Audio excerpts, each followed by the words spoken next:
Hello everyone, welcome to my channel. আপনারা সবাই কেমন আছেন? আজকে আমি বানিয়েছিলাম ক্রিসপি তোপসে মাছের ফ্রাই, আর সাথে সার্ভ করেছিলাম কাসুন্দি সস। ভীষণ ভালো লাগে খেতে ফিশ ফ্রাইয়ের সাথে কাসুন্দি সস। আমি এই মাছের প্যাকেটটা এনেছি বাংলা বাজার থেকে। বাংলা বাজার একটা ইন্ডিয়ান স্টোর।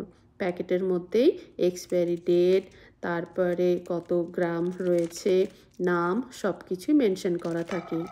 প্যাকেটে মেনশন করা আছে তাপসী। বাংলাদেশে হয়তো এটাকে তাপসী মাছ বলে, কিন্তু আমরা তোপসে মাছ বলেই চিনি। মাছগুলো বরফের মধ্যে এইরকম সারি সারি করে সাজানো থাকে।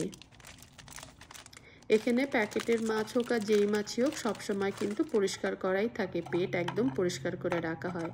হয়তো পেট পরিষ্কার না করে রাখলে গন্ধ হয়ে যেতে পারে, তবুও আমি বাড়িতে এসে আরেকবার ক্লিন করে নিই। এবার আমি অ্যাড করে দিলাম লবণ, হলুদ আর ভিনিগার। আমি আমার আগের ভিডিওতে সবসময় বলেছি, যেহেতু মাছগুলো ফ্রোজেন থাকে আমি ভিনিগারটা সবসময় অ্যাড করি। মাছগুলো ভালো মতো মেখে নেব লবণ হলুদ দিয়ে। চলুন এবার মাছগুলো ভেজে নেওয়া যাক। আমি মোটামুটি 2 টেবিল স্পুনের মতো তেল দিয়ে দিলাম কড়াইয়ে। এবার মাছগুলো ভেজে নেব, জাস্ট এপিট ওপিট করে। খুব একটা বেশি কিন্তু কড়া করব না মাছগুলো। আমার ছোট মাছ খেতে ভীষণ ভালো লাগে। ট্যাংরা মাছ, পাবদা মাছ, পুঁটি মাছ, তোপসে মাছ। আর তোপসে মাছ আনলে আমি এইভাবেই ফ্রাই করে থাকি। আমি জানি না ট্যাংরা মাছ বা পুঁটি মাছ বা পাবদা মাছ এইভাবে ভাজা করে খাওয়া যায় কি না, কোনোদিন ট্রাই করিনি। আপনারা যদি কেউ ট্রাই করে থাকেন তাহলে আমাকে অবশ্যই জানাবেন। কিন্তু আমি তোপসে মাছ হলে এটার ঝোল খাই না, এইভাবেই ভাজা করে খাই। কয়েকটা মাছের ভেতরে তো ডিমও ছিল। মাছগুলো হালকা করে ভাজবো আর হালকা করে নাড়বো, কারণ মাছগুলো কিন্তু ভীষণই নরম হয়। আমার মাছ ভাজা হয়ে গেছে, এবার এটা আলাদা করে রেখে দেব। ওঠাতে ওঠাতে ভেঙেই যাচ্ছে মাছগুলো। এবার চলুন ব্যাটারটা বানিয়ে নেওয়া যাক।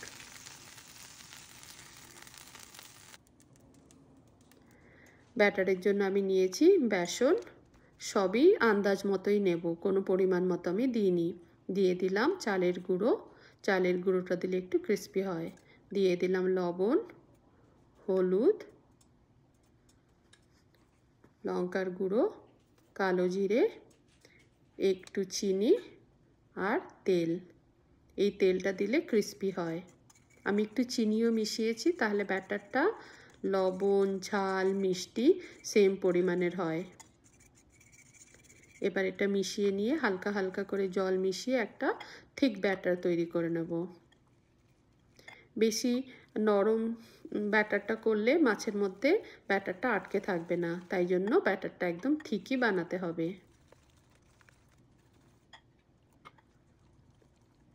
খুব ভালো মতো ফেটিয়ে নিতে হবে যাতে বেসনের লাম্পস না থাকে। এবার এর মধ্যে একটু দিয়ে দিলাম বেকিং পাউডার। আমি ব্যাটার বানালে বেকিং পাউডার দিয়েই থাকি। ভালো মতো ফেটানো হয়ে গেছে। এবার আমি এর মধ্যে মাছগুলো, ভাজা মাছগুলো ডিপ করব আর ডিপ ফ্রাই করব।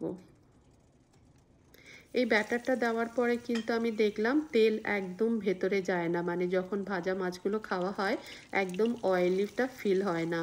ডিপ ফ্রাই যেমন একটা অয়েল ফিল হয়, এই মাছগুলোতে ওপরে কোটটা পড়ার পরে তেল ভেতরে একদম ঢোকে না, কিন্তু খুব ভালো ফ্রাই হয়ে যায়।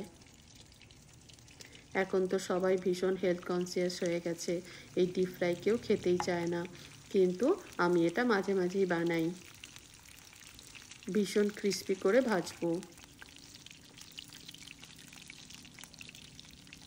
যতখানি তেল দিয়ে ভাজছিলাম, ভাজার পরে ঠিক ততখানি তেল বাকি পড়েছিল। দুই দিকটা বেশ লাল লাল করে ভেজে নেব।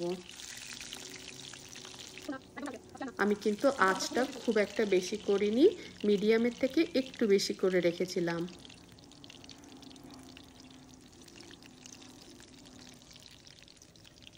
আমার মাছ ভাজা হয়ে গেছে। এবার এগুলো তুলে এবার সার্ভ করে নেব।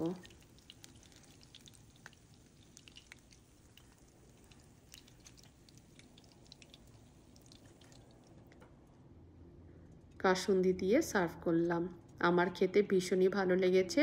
আপনাদের কাছে অনুরোধ রইল একবার এভাবে বাড়িতে বানিয়ে খাবেন আর আমাকে জানাবেন কেমন লাগলো। ভিডিওটা যদি ভালো লাগে তাহলে লাইক, শেয়ার আর কমেন্ট করে দেবেন please. Thank you for watching. আবার অন্য কোনো ভিডিও নিয়ে ফিরে আসবো। ভালো থাকবেন আপনারা সবাই। টাটা।